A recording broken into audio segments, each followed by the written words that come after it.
अस्सलाम वालेकुम नाज़रीन, उम्मीद आप खैरियत से होंगे। पाकिस्तान तहरीक-ए-इंसाफ ने अगले 48 घंटों में 190 मिलियन पाउंड वाले केस को चैलेंज करने का ऐलान कर दिया है और आज एक अहम तरीन मीटिंग हुई है पाकिस्तान तहरीक-ए-इंसाफ की कोर कमेटी की, जिसमें ये दो टोक फैसला किया गया है कि ये जो फैसला 190 मिलियन पाउंड वाले केस का आया है अल-कदर यूनिवर्सिटी वाले का, इसको हम 48 घंटों के अंदर अंदर चैलेंज करेंगे। और ये फैसला लेने की सबसे बड़ी वजह इमरान खान साहब की आज की गुफ्तगू है, जिसमें आज उन्होंने अपने वकला से भी मीटिंग की और बाद में उन्होंने मीडिया नुमाइंदगान से भी गुफ्तगू की और अपने वकला को भी कुछ बातें, उन्होंने कुछ फैसले दिए हैं, कुछ टास्क दिए हैं जो कि आइंदा आने वाले दिनों में जो है वो सामने आएंगे। कुछ अहम तरीन पॉइंट्स जो इमरान खान साहब ने आज की अपनी गुफ्तगू में रखे हैं वो हम आपके सामने रखेंगे। सबसे पहला पॉइंट तो उनका बुशरा बीबी साहबा के हवाले से था। उनका कहना था कि बुशरा बीबी को सिर्फ मेरी वजह से जो है वो मुश्किलात का सामना करना पड़ रहा है, उनका सियासत के साथ किसी किस्म का कोई ताल्लुक नहीं है, सिर्फ मुझे दबाव में लाने के लिए बुशरा बीबी साहबा को मुश्किलात बर्दाश्त जो है वो करना पड़ रही है।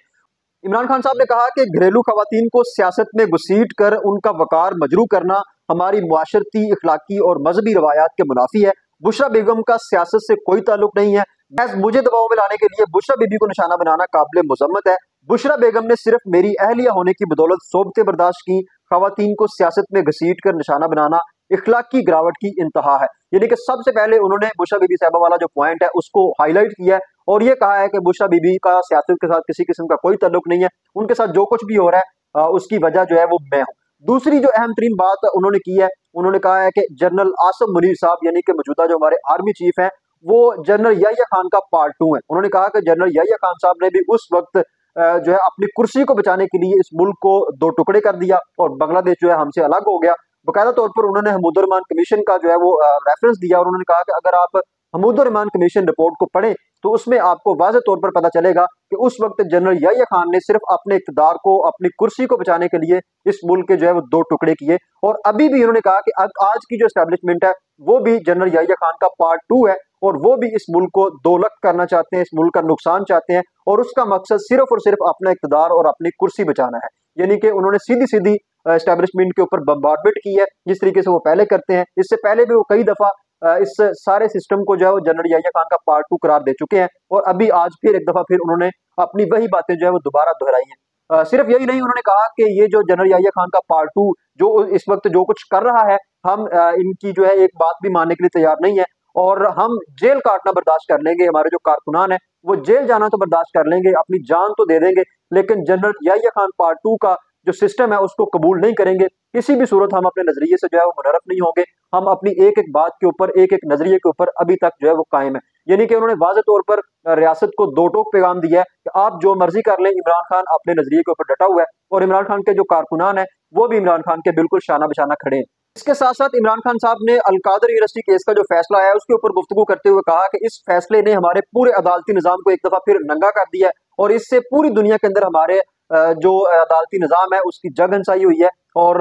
ये हमारे लिए जो है वो शर्म की बात है कि बिल्कुल एक अदारा जिसको सीरतुन नबी के लिए जो है वो बनाया गया और उसमें बच्चों को सीरतुन नबी की तालीम दी जानी थी, उसका एक अजीबो-गरीब किस्म का चेहरा जो है वो दुनिया के सामने पेश किया गया और उन्होंने मीडिया को भी जो है वो तनकीद का निशाना बनाया कि मीडिया ने भी बिल्कुल जो फैक्ट्स एंड फिगर्स है उनको उलट करके पेश किया और बिल्कुल अलग किस्म के फैक्ट्स एंड फिगर्स उन्होंने कहा कि मीडिया ने पेश किए और अदालत ने जो किया है वो बिल्कुल काबिल मुज़म्मत है। इसके साथ साथ आखिरी बात जो उन्होंने की है वो उन्होंने कहा है कि 8 फरवरी का दिन मुल्क की तारीख का स्याह तरीन दिन है और मैं अपने कारकुनान को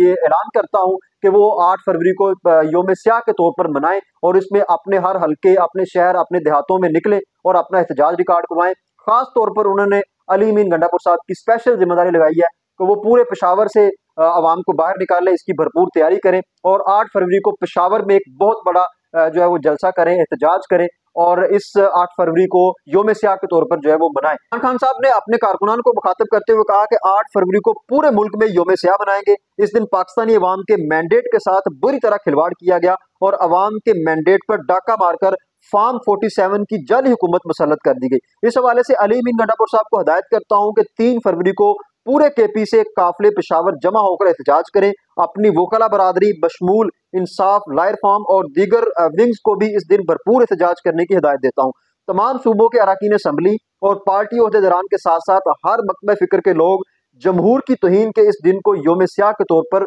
भरपूर तरीके से मनाएं। यानी कि 8 फरवरी को योम स्याह के तौर पर मनाने का फैसला कर लिया गया पाकिस्तान तहरीक इंसाफ की जानिब से और ये इमरान खान साहब की जो गुफ्तगू है, इससे वाज़ेह तौर पर ये ज़ाहिर हो रहा है कि एक दफ़ा फिर रियासत और पाकिस्तान तहरीक इंसाफ टकराने के लिए बिल्कुल तैयार है। और तमाम तर जो मुज़ाकरात के हवाले से बातें हो रही थी, तमाम तर मुज़ाकरात के दरवाजे भी अब बंद हो चुके हैं। और अब देखते हैं कि आने वाला जो वक्त है वो किस तरह का आता है। बहरहाल इस हवाले से जैसे कोई नई अपडेट्स मौसूल होंगी आपको ज़रूर शेयर करेंगे। तब तक के लिए इजाज़त दीजिए। अल्लाह हाफिज़।